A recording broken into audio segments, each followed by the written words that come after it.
Yo, welcome to Smoothie Galore. Today we are creating a sweet and creamy green caramel apple smoothie. Stay to the end so you can see what we use for that caramel sauce. And these are the tasty ingredients you will need.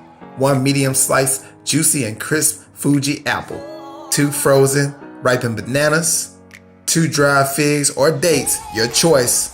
1 cup fresh green spinach leaves. 1 1/4 cup plant-based milk unsweetened. 1 teaspoon cinnamon.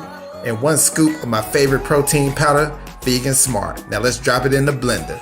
We have creamy almond milk for healthy fats, bananas for potassium, apples with peel on for fiber, spinach for calcium and folate, figs for natural sweetness, cinnamon to regulate them blood sugars, then a scoop of VeganSmart for added protein and more vitamins and minerals. Now let's place the top on and blend everything together.